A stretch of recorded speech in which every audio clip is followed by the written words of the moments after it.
There's a particular kind of silence that comes when someone tells you the mission brief and you realize this one could get you killed in ways that don't involve bullets. Not the good, clean death of a firefight. The slow death. The kind where they take you to a basement somewhere and work on you for days until there's nothing left that remembers being Billy. This was one of those briefs. 1983, Bogota, Colombia. The cocaine cowboys were just starting to realize they could buy anything: politicians, judges, generals, entire police departments. The cartels weren't just criminal organizations anymore. They were building their own goddamn armies, professional military training, modern weapons, secure communications. That last part was the problem. We'd been tracking a particular flow of information for 8 months. Soviet-manufactured encryption equipment moving through Cuba into South America. The Cubans were providing technical advisors. The cartels were paying in cash and cocaine. But the real players, the ones we cared about, were certain elements within the Colombian military who decided their government salary wasn't quite enough. One general in particular, General Raul Mendoza, not his real name, obviously, but close enough that if he's still alive somewhere, he'll know exactly who Billy's talking about. Third in command of the Colombian Army's Intelligence Directorate, responsible for military communications security. Perfect position to know which codes were current, which frequencies were monitored, which systems were vulnerable. Perfect position to sell all of it. We'd confirmed through signals intelligence that someone inside the Colombian military was providing the cartels with current military communication codes, not old codes, not compromised codes, current operational codes, the kind that let you listen to military radio traffic in real time, the kind that let you know when raids were coming, the kind that turned the Colombian military's entire communications infrastructure into a goddamn party line for drug traffickers. The cartels were always one step ahead. They knew when the army was moving. They knew which units were compromised. They knew which politicians were cooperating and which ones needed additional persuasion. The intelligence advantage was devastating. Colombian counter-narcotics operations were bleeding out before they even started. We needed those codes, not to use them. We already had our own signals intelligence capabilities. We needed them to prove who was leaking, to document the chain, to build a case that would force the Colombian government to clean house, and to identify exactly which codes had been compromised so our own communication security could be updated. But there was a problem. The codes weren't digital. This was 1983. The truly sensitive material, the stuff that could end careers and topple governments, wasn't kept on computers that could be hacked or networks that could be intercepted. It was kept in physical form. Written codebooks, encryption key sheets, frequency hopping schedules, all of it locked in a safe in General Mendoza's private residence. We knew this because we'd been watching him for 3 months. The agency had assigned me to develop the target. My job was to get close enough to confirm the intelligence, identify where he kept the sensitive material, and figure out if there was any way to access it without starting an international incident. The kind of work I'd been doing since the 60s. The kind of work that requires patience, language skills, and a cover story that won't fall apart under scrutiny. They gave me petroleum equipment. Billy Wall, sales representative for Halston Petroleum Systems, a completely legitimate Texas-based company that manufactured drilling equipment, pipeline monitoring systems, and refinery components. The company was real. My credentials were real. My business cards were real. The only thing that wasn't real was my purpose in Bogota. Colombia, in the early 80s, was experiencing an oil boom. Discoveries in the Llanos Basin. New production in Putumayo. The government was courting foreign investment and foreign expertise.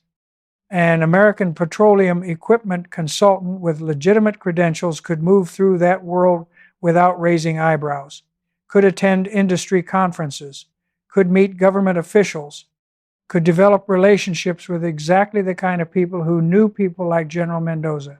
Perfect cover, perfect access. The agency doesn't just throw you into a cover and hope it works. They build it layer by layer. I spent 6 weeks in Houston actually learning about petroleum equipment, spent time with real engineers, learned the technical vocabulary, learned which equipment went where and why, learned enough to hold conversations with actual petroleum industry professionals without immediately revealing myself as a fraud. You can't fake expertise, not for long, but you can learn enough to be plausible, enough to ask intelligent questions, enough to nod at the right moments and look thoughtful when someone explains something technical. That's all you need. Nobody expects a sales representative to be an engineer. They expect you to know your product line and understand the customer's needs. I understood the customer's needs just fine. The customer needed to be compromised, documented, and eventually rolled up by Colombian internal security once we'd gathered enough evidence. But first, we needed physical proof. We needed those codes. The mission parameters were clear. Get into General Mendoza's residence, get into his safe, photograph the contents, get out without leaving any trace that we'd been there. Do all of this while maintaining cover as a petroleum equipment sales representative with no connection whatsoever to American intelligence services. Simple. Except for the part where the general's residence was in a secured compound in one of Bogotá's wealthiest neighborhoods. Except for the part where the safe was in his private study on the second floor. Except for the part where he had household staff, security personnel, and neighbors who would notice an American wandering around where he didn't belong. Oh, and except for the part where I had exactly 0 formal training in safecracking. That was a problem we'd have to solve. But problems are what you get when you volunteer for everything. Problems are what separate guys who want to be involved from guys who want to go home at 5 o'clock and watch television. I didn't volunteer because the mission was easy. I volunteered because the mission mattered and because someone had to do it. The brief came through a contact at the embassy, not inside the embassy. That would have been too obvious. At a cafe 3 blocks from the embassy, 10 o'clock in the morning on a Tuesday. My contact was a cultural attaché named Stevens, who wasn't actually a cultural attaché. We'd worked together in Southeast Asia in the 70s. Good man, professional. He laid it out over coffee and arepas. The general keeps code books in his home safe, Stevens said quietly. We've confirmed this through a source inside his household staff. The codes are updated monthly. He takes them home, stores them in the safe, and returns them to his office the following morning. We have a 4-hour window when we know he'll be out of the house. 4 hours is tight, I said. It's what we have. What about the safe? What are we looking at? Stevens slid a folded piece of paper across the table. I opened it. Technical specifications, German manufactured safe, Schwartz and Klein model 12B. Combination lock, 3-tumbler system, quality hardware. Not impossible, but not something you open with a bobby pin and optimism. Can you do it? Stevens asked. That's when you have a choice. You can say no. You can explain all the reasons why this is a terrible idea. You can outline the risks and the complications and suggest they find someone else. Or you can say yes and figure out how to make it work. I'll need training, I said, and I'll need the safe open before I try it for real. Stevens nodded. We have a trainer, former Army demolitions expert who got into safes during the Korean War. He's in Panama. You'll fly down for 3 days, learn what you need to learn. Then you come back and execute. 3 days to learn safe cracking. 3 days to become competent enough to open a quality German safe in a hostile environment with no margin for error. That's not enough time. That's barely enough time to understand the theory. But that's what we had. I finished my coffee, looked at Stevens, said the only thing there was to say. When do I leave? Panama City, late September. Hot as hell and twice as humid. The kind of heat that makes your shirt stick to your back before you've walked 50 yards from the air-conditioned hotel lobby. But the agency safe house had good air conditioning and better coffee, and the man waiting for me knew his business. His name was Kowalski. First name unknown. Didn't ask. Former Army engineer who'd spent the Korean War opening North Korean and Chinese supply depot safes to inventory weapons and documents. After the war, he'd done some private security consulting. Then the agency found him. Now he trained people like Billy how to crack safes without leaving evidence. 3 days, he said when I walked into the workshop he'd set up in the safe house basement. That's not enough time to make you an expert. That's barely enough time to make you competent. But competent is all you need if you know what you're doing. And don't panic. The workshop was exactly what you'd expect. 3 different safes set up on workbenches, combination locks, key locks, electronic locks, tools laid out in neat rows, diagrams tacked to the walls showing the internal mechanisms of various locking systems. You'll be working with a Schwartz & Klein Model 12B, Kowalski said, pointing to the middle safe. German engineering, quality construction, 3-tumbler combination lock. The good news is it's mechanical, no electronics, no time locks, no relockers, just good old-fashioned precision engineering. And the bad news? The bad news is it's German precision engineering. The tolerances are tight. The tumblers are smooth. The feedback is subtle. You won't feel much when you're working the dial. You'll have to learn to feel what's not there as much as what is. He pulled a stethoscope from the tool rack, handed it to me. This is your friend. This is how you hear what your fingers can't feel. The tumblers make noise when they align. Not much noise, but enough. You learn to recognize the sound of metal sliding into the notch. That's your indicator. That's how you know you're in the right position. For the next 6 hours, Kowalski walked me through the theory, how combination locks work, how tumblers align, how to manipulate the dial to find the contact points, how to use the stethoscope to amplify the tiny sounds of the mechanism operating, how to maintain steady pressure without forcing anything, how to be patient. That last part was the hardest. Safe cracking isn't about strength. It's not about clever tricks or magic techniques. It's about patience and sensitivity and being willing to spend 3 goddamn hours turning a dial back and forth until you've mapped every tumbler position and identified the combination. Most people give up, Kowalski said. They get frustrated. They try to force it. They convince themselves they heard the tumbler when they didn't. They write down the wrong numbers. Then they try the combination and nothing happens and they panic. That's when people make mistakes. That's when people leave evidence. So don't panic, I said. So don't panic, he agreed. And don't rush. This isn't a speed drill. You have 4 hours. That's plenty of time if you work methodically. It's not enough time if you screw up and have to start over. So don't screw up. Simple advice. Brilliant advice. Completely useless unless you actually practice it. We practiced. Kowalski locked the safe, spun the dial, stepped back. Go, he said. I put the stethoscope in my ears, pressed the diaphragm against the safe door, started working the dial, slow, steady, listening for the tiny click of the tumbler settling into position. 3 rotations clockwise to clear the mechanism. Then counterclockwise, listening, feeling, waiting for the first tumbler to engage. Nothing. Silence. Just the smooth sound of the dial turning. I kept going, slow, patient. Then there, a tiny click, almost imperceptible. The first tumbler dropping into the notch. I marked the position mentally. 37, maybe. Hard to tell. The dial had small graduation marks, but not numbers.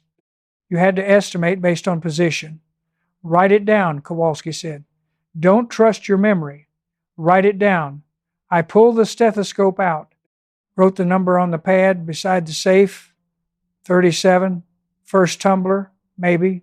Then I started again, 3 rotations clockwise to reset, counterclockwise to the first number, stop, then clockwise past 0 once, Then counterclockwise again, listening for the second tumbler.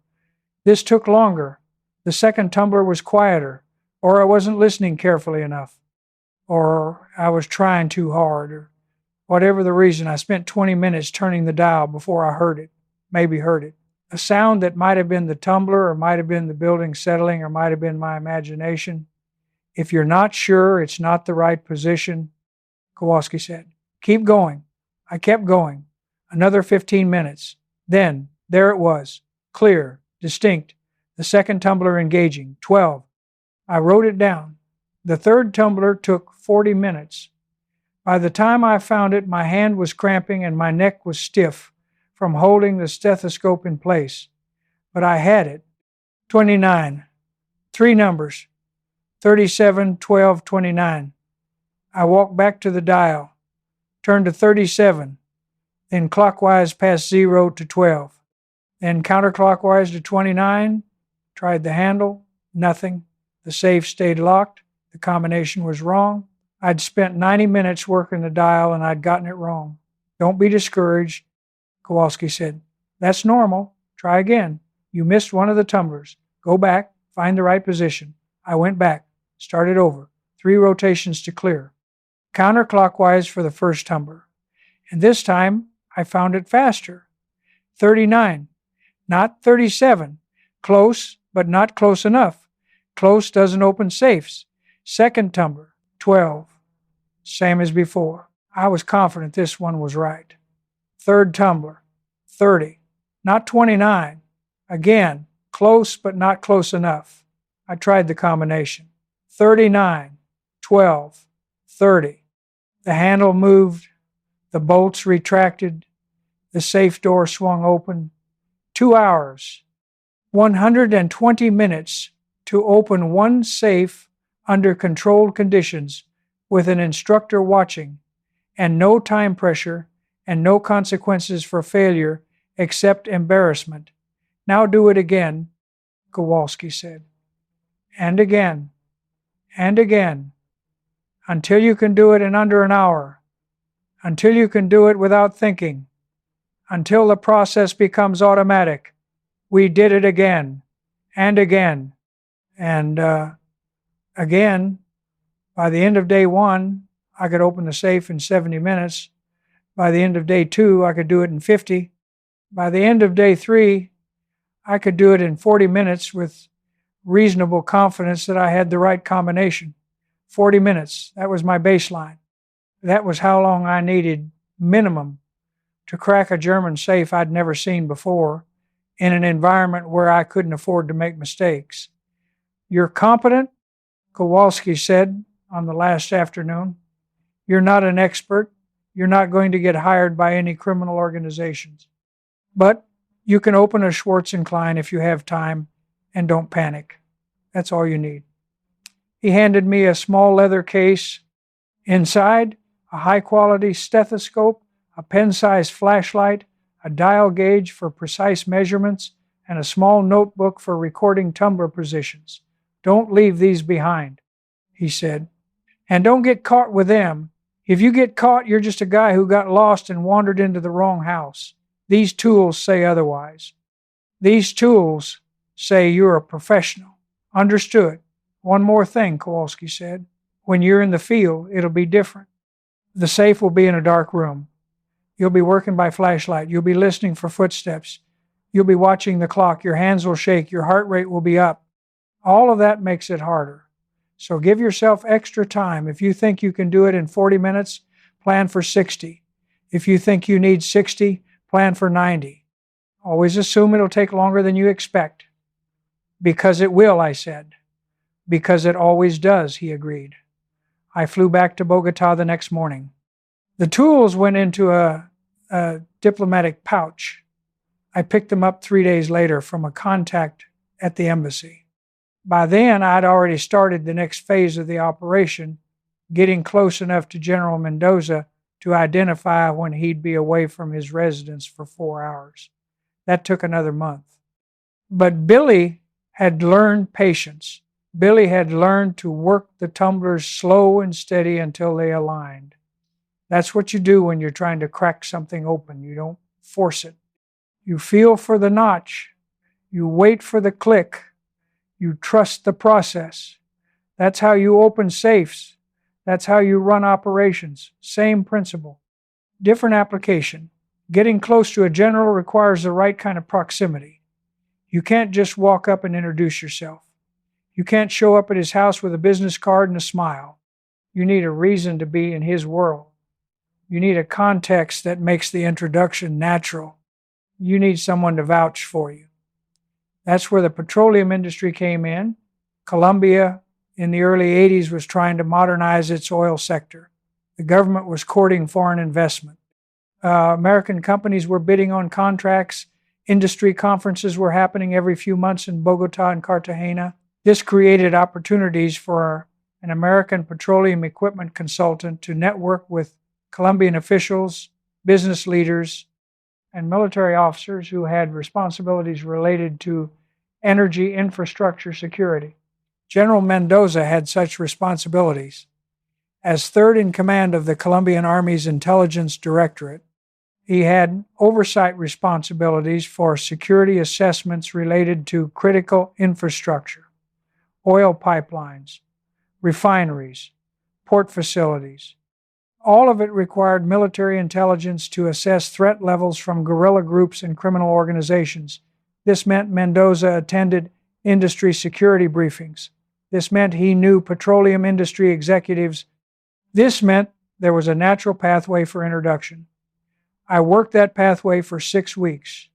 First, I established my cover. I rented office space in a business district near the embassy. Small office, one room, a desk, a phone, some filing cabinets, the kind of modest setup you'd expect from an independent sales representative working on commission. I had business cards printed.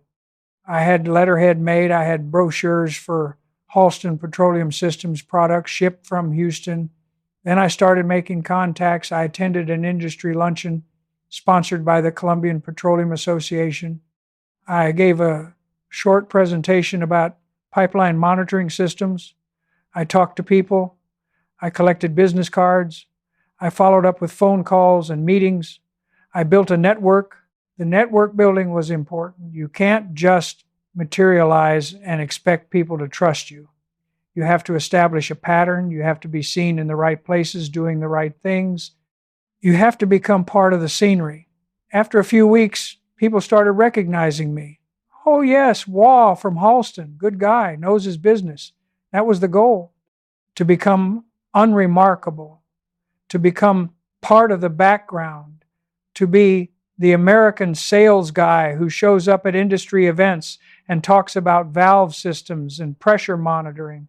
Nothing suspicious, nothing interesting, just another business professional working in Colombia's growing petroleum sector. The breakthrough came at a security conference in early November. The Colombian government had organized a 2-day symposium on energy infrastructure security. Military officials, police representatives, private security consultants, petroleum industry executives, everyone who had equities in keeping the oil flowing. General Mendoza gave the opening keynote address. He spoke in Spanish. My Spanish was solid by this point. Years of working in Latin America. Enough to conduct business conversations and understand technical briefings. Not perfect, but functional. Language learning is a force multiplier. Can't stress that enough. When you can understand what people are saying without a translator, you pick up things that wouldn't get translated. You hear the nuances. You understand the context. Mendoza's speech was standard stuff. Threats to energy infrastructure from guerrilla groups, importance of coordinated security, need for intelligence sharing between military and civilian sectors, professional delivery, confident, the kind of guy who'd risen through the ranks by being competent and politically astute, also the kind of guy who was selling military secrets to drug cartels, but you couldn't tell that from his speech. After the keynote, there was a reception, coffee and pastries, networking. This was the opportunity. I positioned myself near the refreshment table, waited for the right moment, and General Mendoza came over to get coffee. Excellent speech, General, I said in Spanish. The coordination challenges you mentioned are exactly what we're seeing in our security assessments for pipeline installations. He looked at me, evaluated, American. Business attire, conference badge identifying me as representing Halston Petroleum Systems. Not a threat, just another industry person making conversation. You work in pipeline security? He asked. Equipment sales primarily, but we provide security consultations for installation sites. I'm Billy Waugh, Halston Petroleum Systems out of Houston. I handed him a business card. He took it, glanced at it, pocketed it. What kind of equipment, he asked. And now we were having a conversation. Now I was demonstrating knowledge. Now I was showing him I was legitimate. I talked about pressure monitoring systems, about automated shutoff valves, about sensor networks that could detect unauthorized access to pipeline infrastructure. I talked about the technical challenges of securing remote installations in mountainous terrain. I talked about exactly the kind of problems the Colombian military was facing. I wasn't bullshitting him. This was all real information I'd learned during my weeks of preparation.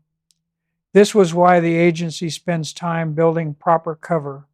Because when you actually know what you're talking about, people believe you. When you're faking it, people sense it. Mendoza was interested. He asked questions. I answered them. We talked for 15 minutes. Then other people wanted to speak with him. He excused himself. But before he left, he said something important. You should come brief my staff, he said. We're always looking for technical solutions to our infrastructure security challenges. Call my office next week. We'll set something up. That was the opening. That was access. I called his office the following Tuesday, spoke to his assistant, referenced our conversation at the conference. Was invited to give a briefing the following Thursday at 2 o'clock in the afternoon at the Intelligence Directorate headquarters. Perfect. Now I had legitimate reason to be in his professional life. Now I had an opportunity to establish a relationship. Now I could start building toward the actual objective, getting into his residence. The briefing went well. I presented to a group of 6 military officers, showed them technical specifications for monitoring systems, discussed implementation strategies, answered questions. The whole thing took 90 minutes. Mendoza sat in, seemed satisfied. Afterward, he invited me to his office for coffee. This was progress. This was relationship building. We talked about his concerns. We talked about the challenges of securing infrastructure in Colombia's difficult terrain and complex political environment. We talked about the limitations of current technology. I suggested solutions. I was helpful without being pushy. I was knowledgeable without being arrogant. This is the art of the approach. You don't ask for anything. You provide value. You make yourself useful. You become someone who can help solve problems. Then, when you need something, the target is already predisposed to help you because you've helped them. Over the next 3 weeks, I had 3 more meetings with Mendoza and his staff. Technical briefings, site assessments, security consultations. Each time, the relationship deepened. Each time, I became more trusted. Each time, the conversations became less formal. By early December, we were having drinks after business meetings. That's when you know you've crossed a threshold. When business becomes social, when the professional relationship develops a personal dimension, that's when access expands. And that's when I learned about the dinner party. Mendoza mentioned it casually over drinks one evening. His wife was hosting a dinner party the following Saturday. Business associates and friends, petroleum industry people would be there. Would I be interested in attending? Informal, no business, just good food and conversation. This was it. This was the access point I'd been working toward for 2 months. An invitation to his residence, a chance to see the layout, a chance to locate the safe, a chance to identify security measures and develop an infiltration plan. I'd be honored, I said. And just like that, Billy was going to dinner at the general's house. The general's residence was in Chico, one of Bogotá's wealthy neighborhoods. Large homes, walled compounds, security conscious, the kind of place where everyone has household staff and armed guards and neighbors who notice unfamiliar vehicles. I arrived at 7 o'clock on Saturday evening. Drove myself, rented car, nothing fancy. The goal was to appear successful but not ostentatious. A working consultant who'd done well but wasn't trying to impress anyone. The compound wall was concrete, 8 feet high, topped with decorative ironwork that wasn't just decorative, it was designed to prevent climbing. The gate was solid steel with an intercom system. A guard station was visible through the gate. Professional setup. Not excessive, but not casual either. I announced myself at the intercom. The gate opened. I drove through, parked in a circular driveway with 4 other vehicles, got out, walked to the front entrance. The guard at the door checked my invitation, verified my identity against a guest list, professional but polite. Then he opened the door and I stepped inside. The residence was exactly what you'd expect for a senior Colombian military officer. Not opulent, not palace-like, but comfortable, well-appointed, quality furniture, art on the walls, the subtle indicators of wealth and position. Mendoza greeted me in the foyer, introduced me to his wife Elena, gracious woman, excellent hostess. She welcomed me warmly and led me into the living room where other guests were already gathering. Petroleum industry executives, a banker, a lawyer, 2 other military officers, all with their wives, all speaking Spanish with that easy confidence of people who know they belong to the right social class. I made conversation, maintained my cover, talked about business opportunities in Colombia, praised the country's economic potential, said all the right things, but my attention was elsewhere. I was scanning the layout, mapping the residence, identifying access points. The living room opened into a dining room, large windows overlooking a garden, a hallway leading toward the back of the house where I could see what looked like a kitchen and staff quarters, a staircase leading up to the 2nd floor.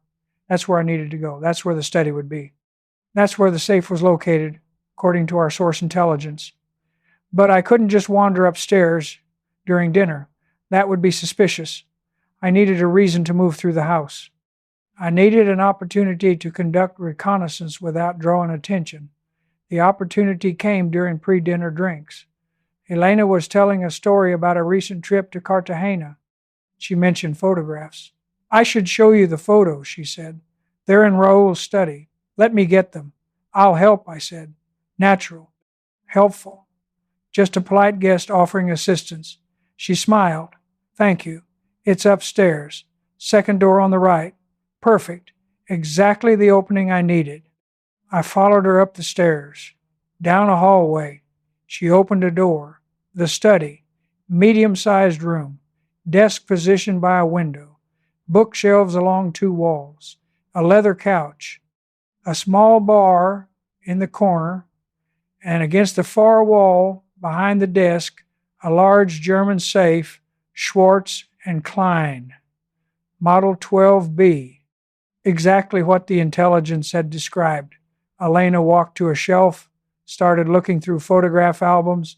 I had maybe 30 seconds before she found what she was looking for, 30 seconds to gather information that would be critical for the operation.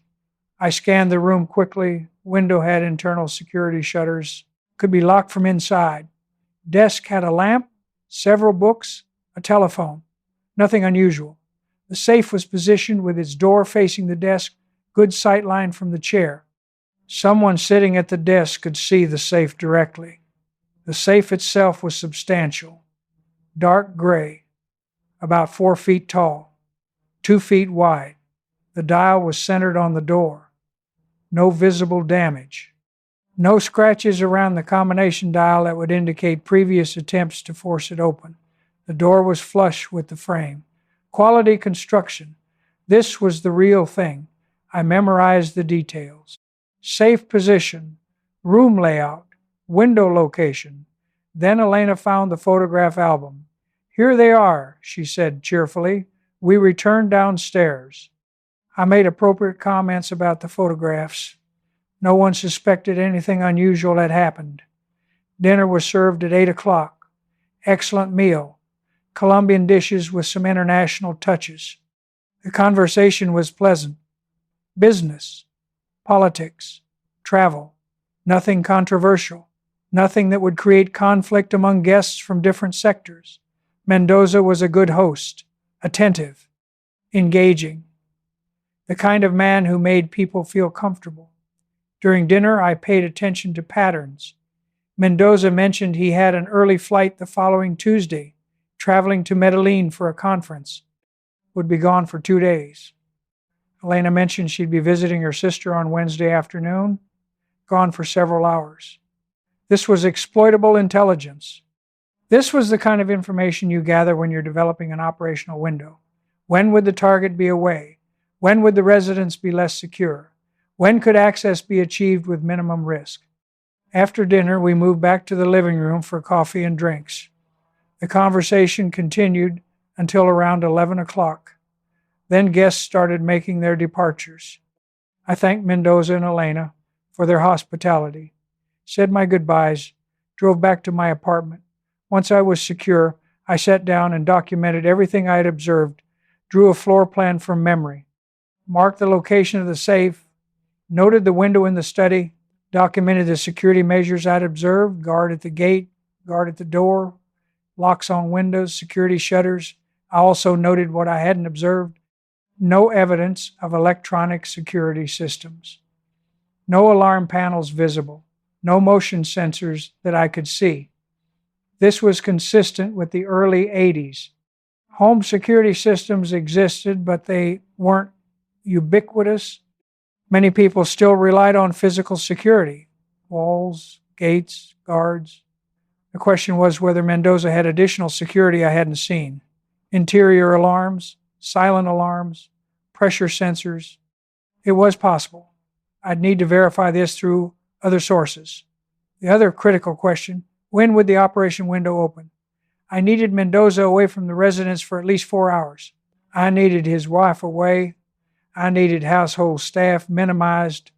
I needed the best possible conditions for a 4-hour operation that required absolute silence and left no evidence of intrusion. The answer came 3 days later when I called Mendoza's office to thank him again for dinner.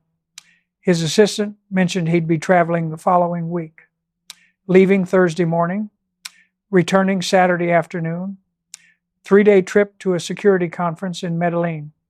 And Elena? I called her directly with a thank you note and casually asked about her schedule. She mentioned she'd be spending Friday afternoon with friends, shopping and lunch. Would be out from noon until 5 o'clock, Friday, December 17th. Noon to 5 o'clock, 5 hours. General Mendoza in Medellin, his wife out with friends. This was the window. I contacted Stevens through the dead drop protocol we'd established, left a signal. He responded with a meeting location. We met 2 days later at a cafe in La Candelaria. Friday, I said quietly, noon to 5. He's in Medellin. She's out shopping. I'll need entry support and someone watching the street. Stevens nodded. We can provide overwatch, but entry is your problem. You can't break a window, can't force a lock. If you leave evidence of forced entry, this whole thing falls apart. I'm aware, I said.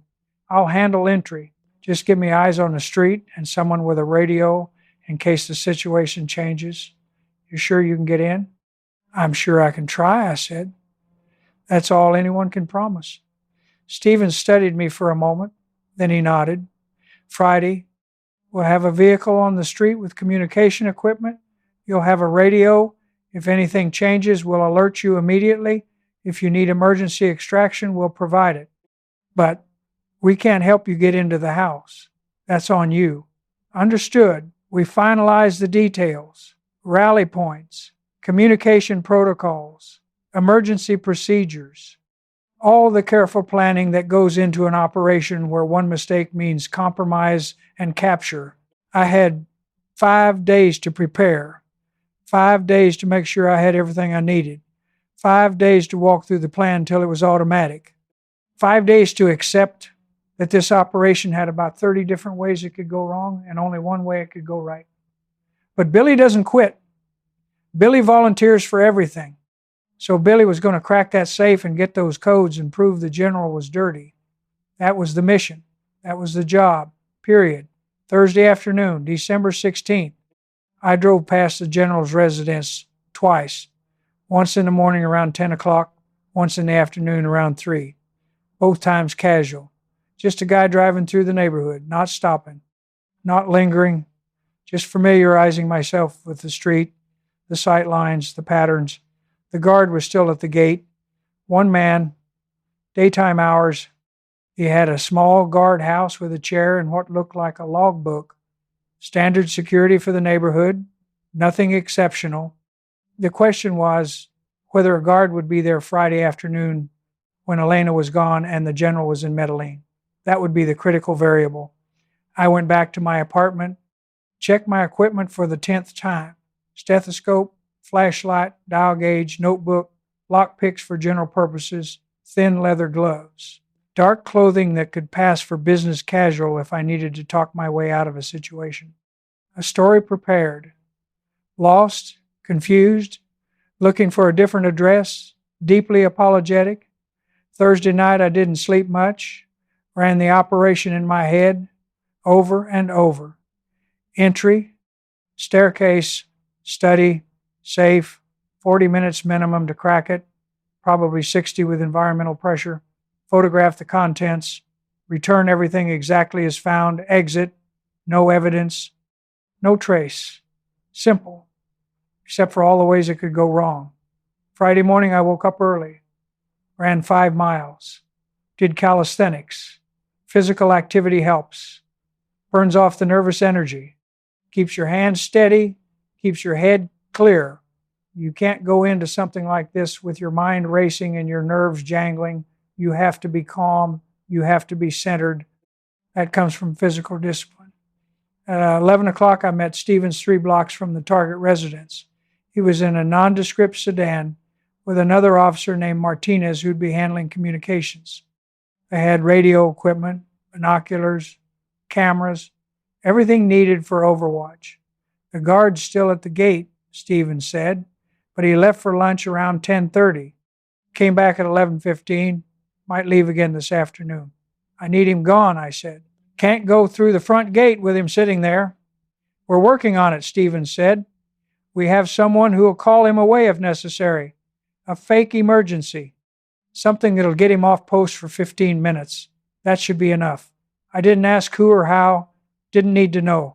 The agency has methods. I just needed the result. At 11:45, Elena left the residence. We watched her drive past in a Mercedes sedan, heading toward the shopping district. She'd mentioned she'd be gone till 5. That gave us 5 hours, assuming she kept her schedule. At noon, Stevens made a call. 5 minutes later, a Colombian police car pulled up to the guardhouse. The guard came out, spoke to the police officer, then got into the police car. They drove away. What emergency? I asked. Traffic accident involving his cousin, Stevens said. The cousin is fine, but the guard doesn't know that yet. He'll be gone for at least 30 minutes. Probably longer by the time he figures out it's a false alarm. 30 minutes is enough, I said. I got out of Stevens's car, walked down the street like I belonged there. Business casual clothing, nothing suspicious, just a guy walking in a nice neighborhood. When I reached the general's compound, I walked along the wall until I found what I was looking for, a service entrance, smaller gate, less visible from the street. Used for deliveries and staff access. The lock was simple, basic tumbler mechanism. I had it open in 45 seconds, slipped through, closed the gate behind me. Now I was inside the compound. The residence was quiet. No vehicles in the driveway. No visible activity. I moved along the side of the house, staying close to the wall. Reached a side entrance near what looked like the kitchen. Tried the door, locked, but this lock was also simple. Another 90 seconds and I was inside. Dark hallway, cool air. The house was climate controlled. Good. That meant I wasn't going to be sweating through my shirt while I worked.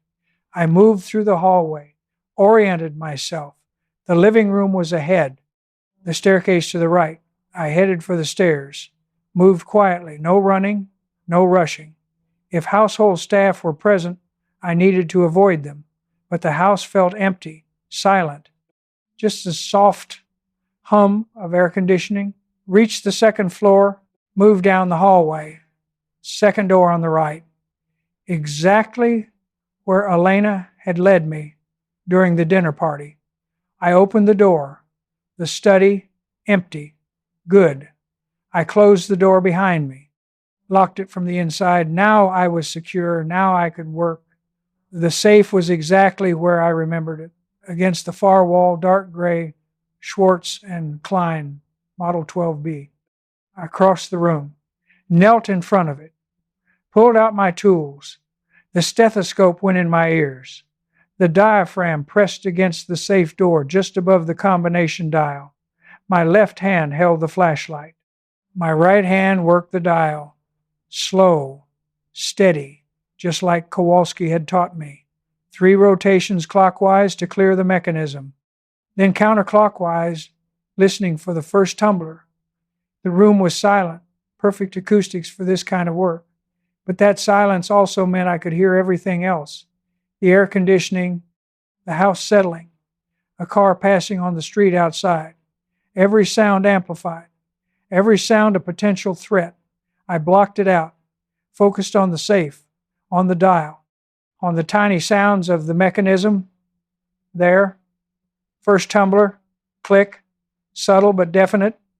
I marked the position mentally, 41, wrote it down in the notebook, reset. 3 rotations clockwise, counterclockwise to 41, stop, then clockwise past 0, then counterclockwise again for the second tumbler. This took longer. The second tumbler was quieter. Or maybe I was trying too hard. My hand was starting to sweat inside the glove. My neck was getting stiff from holding the stethoscope in position. I forced myself to relax, to breathe, to work methodically. 15 minutes, 20 minutes, 25 minutes, then there it was, the second tumbler. Clear, distinct, 18. I wrote it down. 2 tumblers identified, 1 to go. I checked my watch, 12:37. I'd been in the house for 37 minutes, still had plenty of time. But the guard might return soon. Couldn't afford to waste time. Reset the mechanism. Work the dial again, listening for the third tumbler. This one was being difficult, or maybe I was getting tired. The concentration required for this kind of work is intense. Your mind starts to drift. You start hearing sounds that aren't there. You start doubting yourself. I took a breath, centered myself, started again.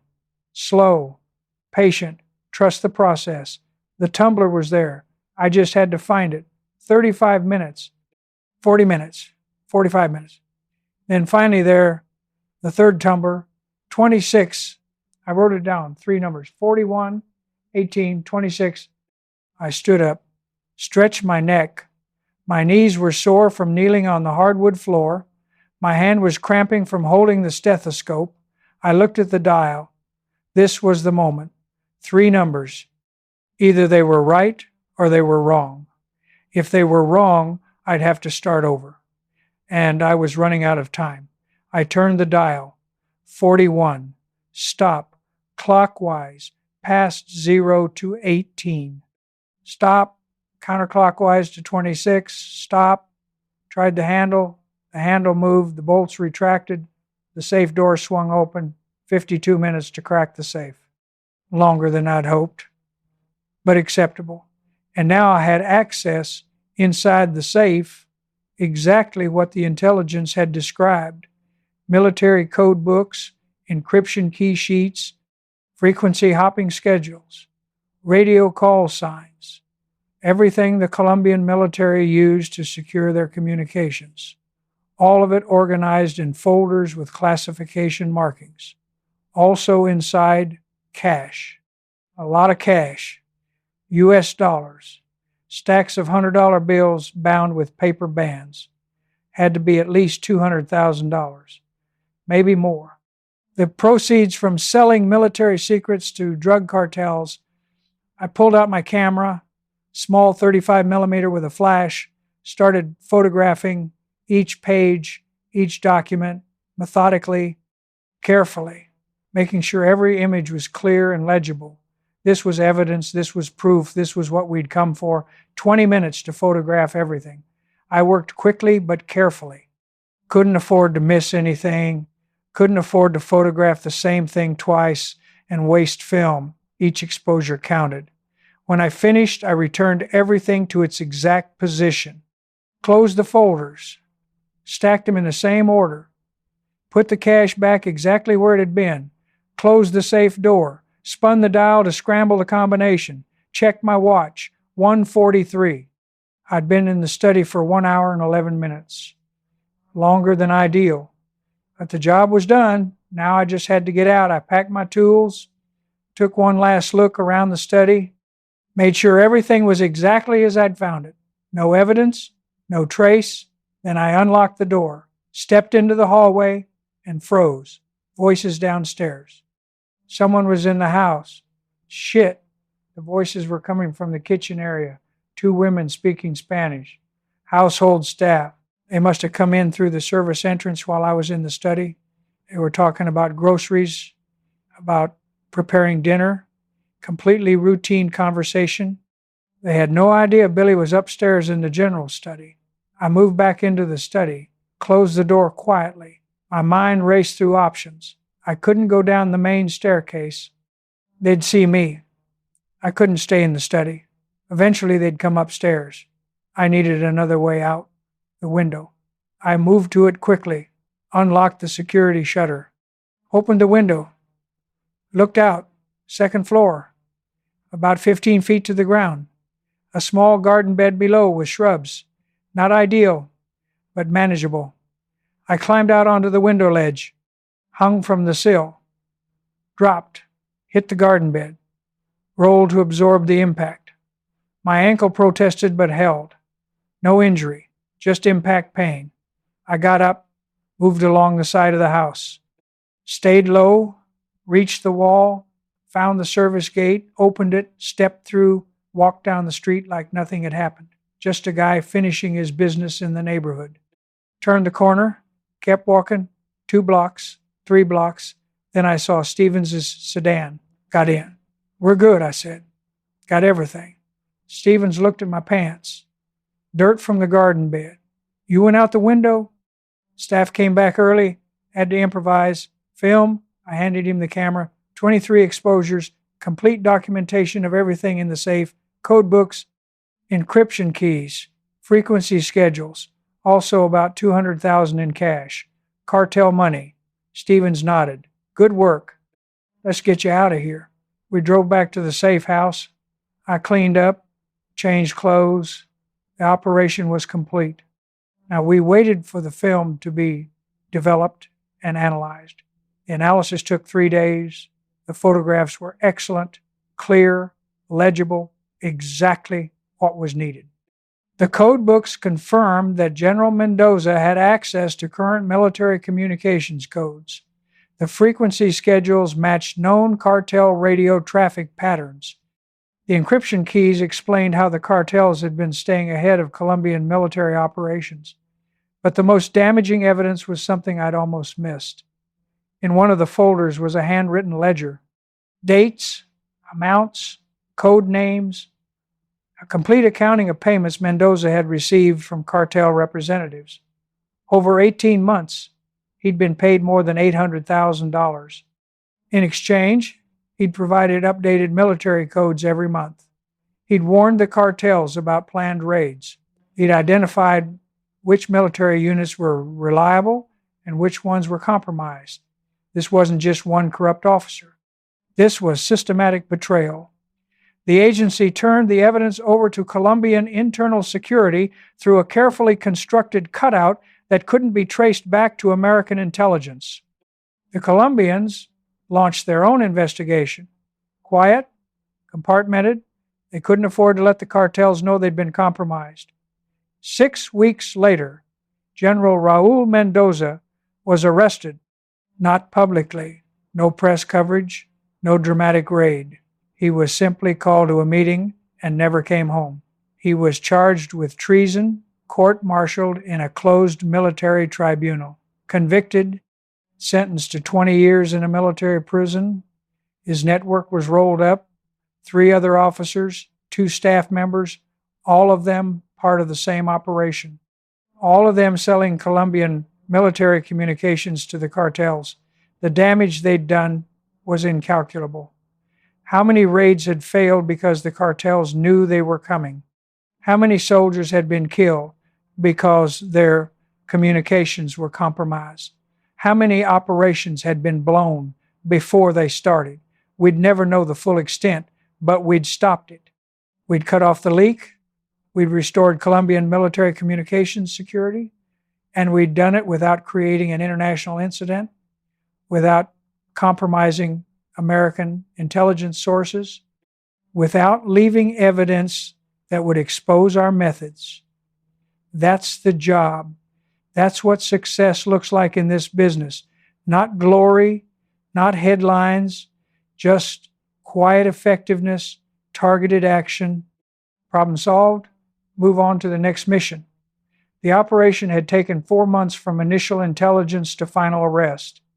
4 months of building cover, developing relationships, conducting reconnaissance, learning to crack a safe, executing an infiltration, gathering evidence, all of it careful, all of it methodical, all of it necessary. People ask what it takes to do this kind of work, what skills, what training, what special qualifications. The answer is simpler than they expect. It takes patience. It takes attention to detail. It takes the willingness to spend months building something that might come down to 1 4-hour window where everything has to go right.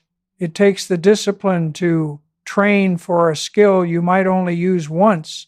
It takes the mental resilience to stay calm when you're kneeling in front of a safe in a hostile environment, listening for tumbler clicks while household staff move around downstairs.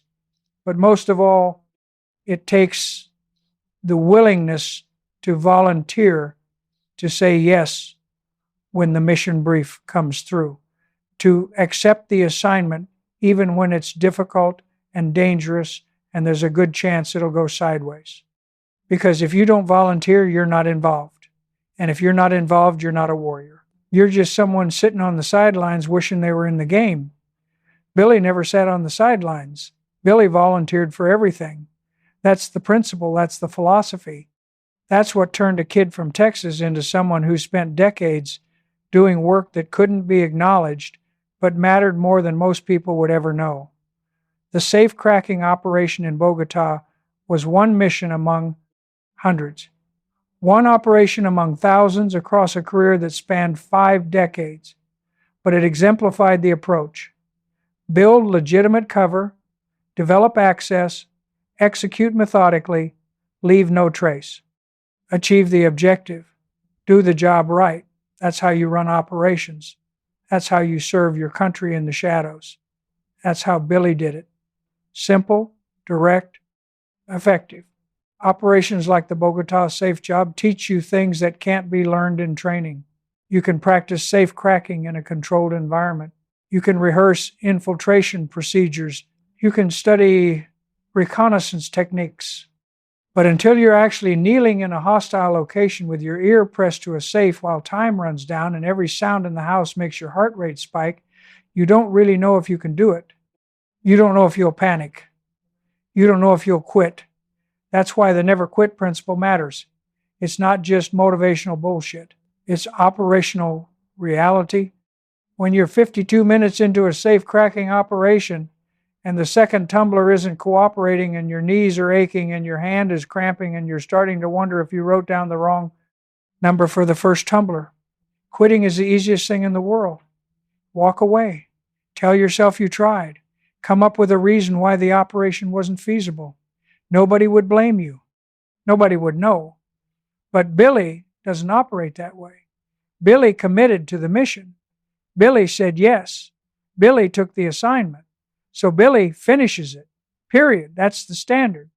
Not because of pride, not because of ego, because when you volunteer for a mission, you're making a commitment to the objective, to the people depending on you, to yourself. Breaking that commitment isn't an option. That's the warrior code.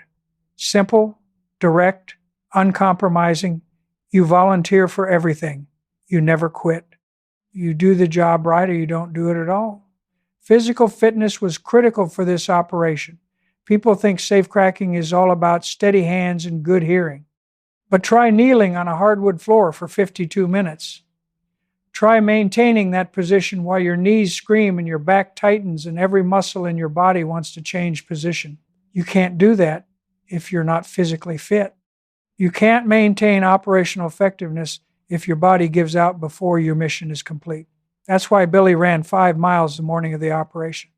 That's why physical training was non-negotiable throughout a career that lasted into the 7th decade of life. Not because fitness is virtuous, because fitness is survival. Because when the mission requires you to hold a difficult position for an hour while maintaining perfect concentration, your body damn well better be capable of doing it. The language component mattered too. My Spanish was good enough to conduct the reconnaissance conversations naturally, good enough to understand what the household staff were saying when they came back early, good enough to build the business relationships that created access to Mendoza in the first place. Without that language capability, none of the cover would have worked. I would have needed translators, needed intermediaries. Each additional person in the chain is another security risk, another potential compromise point.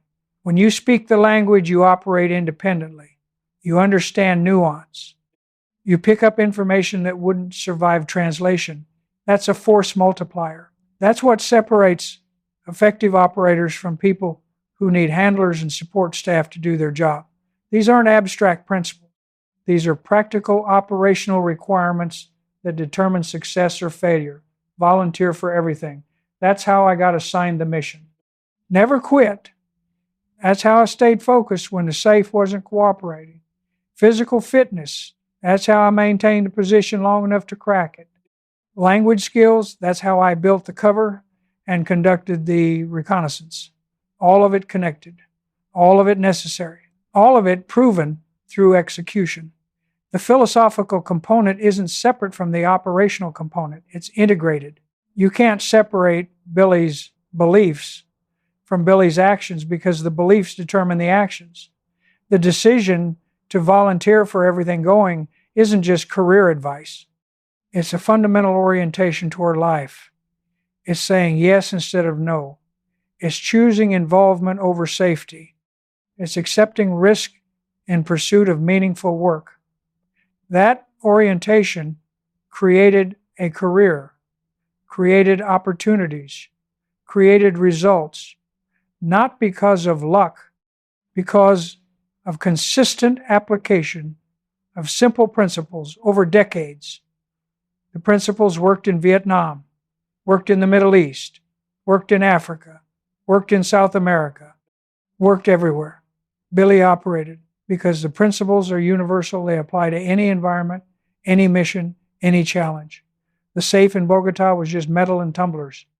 The general was just one corrupt officer among many. The operation was just one mission among thousands across 5 decades of service.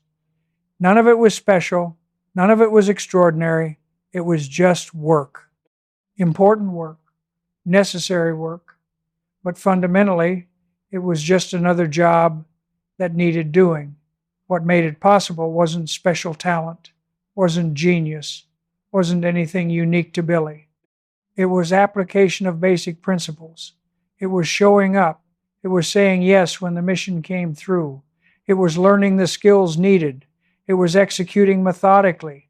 It was not quitting when things got difficult. That's available to anyone. The choice to volunteer, the choice to prepare, the choice to execute, the choice to persist. Those are decisions, not gifts, not talents, decisions. Billy made those decisions consistently, every time, without exception. That's what created a career in Special Forces and CIA paramilitary operations. That's what created opportunities to serve in ways that mattered. That's what created a life of involvement instead of a life of observation. The warrior isn't defined by killing, isn't defined by violence, isn't defined by combat. The warrior is defined by the desire to be involved, to be present for significant action, to contribute to something larger than personal comfort or safety. That desire drives everything else. That desire determines whether you volunteer or decline, whether you persist or quit, whether you prepare or coast. The safe in Bogota was a test of those principles. Could Billy learn a new skill in 3 days? Could Billy maintain operational security for 4 months? Could Billy execute a difficult infiltration under time pressure? Could Billy stay focused when the tumblers weren't cooperating? Could Billy get out when the situation changed? Yes to all of it. Not because Billy was special, because Billy applied the principles, volunteered, prepared, executed, persisted, finished the job. That's the model. That's the standard. That's what works. Simple principles, consistent application, relentless execution. The codes got photographed. The evidence got delivered. The general got arrested. The leak got stopped. Mission complete. That's the objective. That's success. Now go volunteer for the next one. That's how warriors operate. That's how Billy lived. That's the code. Period.